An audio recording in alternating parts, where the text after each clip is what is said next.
Hello po sa inyong lahat mga kapatid. Ayan, kumusta po kayong lahat? Ayan, welcome po sa akin channel, Kuya Daisan. Welcome po dito sa platform ng YouTube, dito sa aking video content ngayong araw.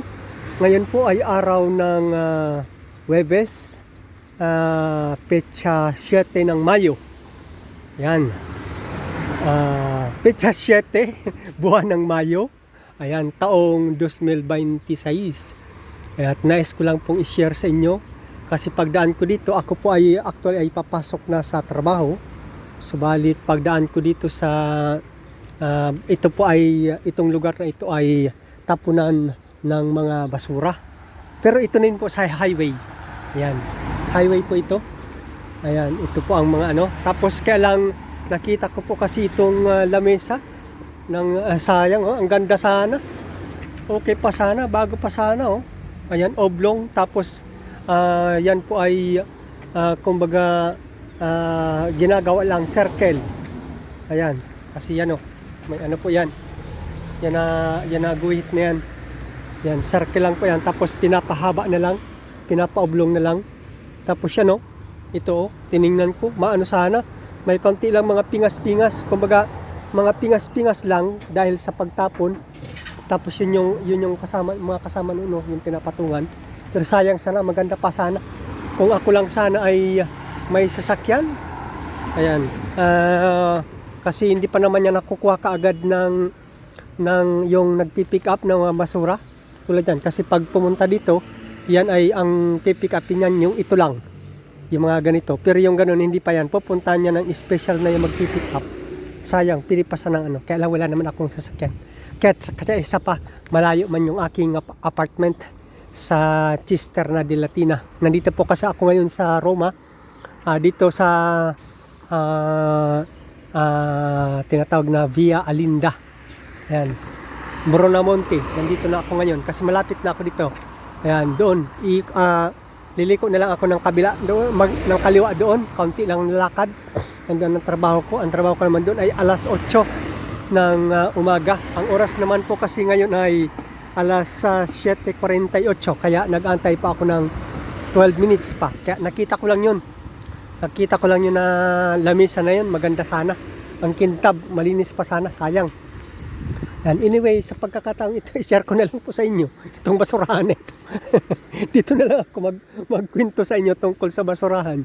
Ayan, punta ako ng kaunti dito sa malayo-layo para ma-focus ko sa inyo. Yun na lang ang aking topic, napunta sa basura.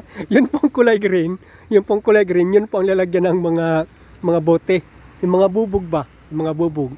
Tapos ang susunod, organiko, ibig sabihin, yung mga balat ng gulay o kaya ng prutas o kaya yung mga pinagkainan, yun po yun, organiko. Kasi pinipick up po yan ng otoridad. Tapos yan po ay binubulok. Yung iba ay ginagawang abono. Yung iba na Treponti, ano lo so, mi dispiace. Ayan, may nagtatanong sa akin. Yun nga po yun. Tapos ang susunod doon, natuloy ako. Sabi ko yung kulay green ay tapunan ng mga bote, ng mga bubog. Tapos mga glass, mga ganyan. Tapos ang susunod yung organiko. Yung tapunan ng mga pagkain. Tapos yung susunod naman ay tapunan ng karton, ng mga papel. Tapos ang susunod naman yung indifferensata. Ibig sabihin, mga mixed waste. Yan. Tapos ang susunod, ganun pa rin, mixed waste. Tapos kung napapansin nyo, yung kulay dilaw, yung pinakang last, yun naman po yung lalagyan na ng mga bote rin, tawag doon, mga plastic na yan. Mga plastic, mga incans, yung mga ganun. Yun na po. Kasi sinisegregate mga basura, mga iba-ibang mga kanya-kanyang segregation. Tulad niya po dito, Yan yung sinasabi ko, yung kulay dilaw, lalagyan ng mga plastic ng gatas, tapos yung mga coke, yung iba pa. Tapos yan yung mixed waste, tapos susunod karton, tapos organiko. Yun po yung pagkakasegregate ng mga ng mga basura. Yan po mga kapatid. Anyway, maraming salamat po sa inyong lahat. Sa inyong aking patara-tara ngayong umaga. Ayan na gumawa lang ako ng video kasi naisip ko lang sana i-share sa inyo yung tungkol doon sa nakita kong lamesa. Ayan. Sige.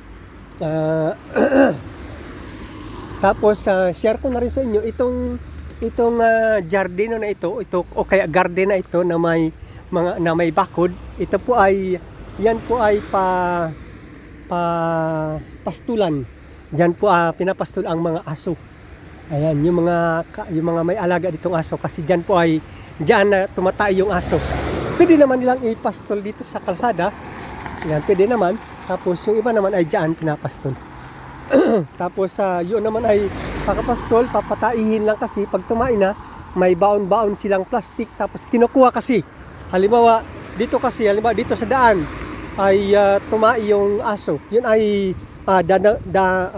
dadakutin ng kamay. May dala-dala silang plastic. Ayan, may dala-dala silang plastic. Yun, tapos tatapon sa basura. Hindi pwedeng basta-basta lang iiwan. Ayan, ganun po ang style dito ng mga nag-aalaga ng aso.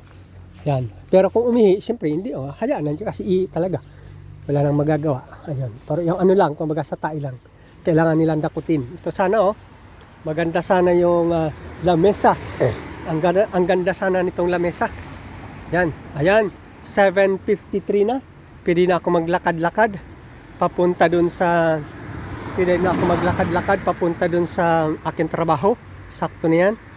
Okay, kunang picture para gagamitin ko sa thumbnail. Ayan. Sorry, ako ay nasamid. Nasamid. Ayan. Lakad na ako papunta dun sa aking trabaho. Ayan. Ayan po.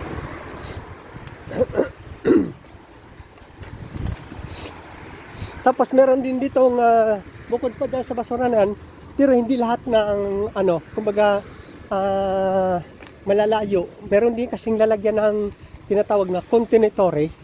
Ibig sabihin, container na ibig sabihin lalagyan ng mga used na clothes. Meron din. Yung lalagyan ng mga used clothes na. Ayan, meron din. Ayan. Ako yung nasamid, sorry. Dito pa ako, naglalakad na ako papunta sa aking trabaho. Ang lakad na. Tapos kakanan ako ng kaunti doon. And then magdo-doorbell na ako sa gate. Magdo-doorbell na. At pagdating sa loob, magdo-doorbell ulit para buksan ako ulit sa building. Salamat na marami po sa inyong lahat.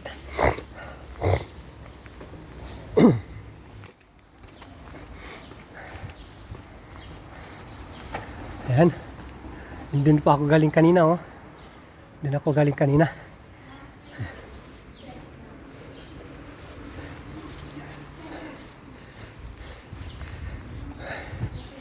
Ayan. Salamat po sa inyong lahat. Ayan.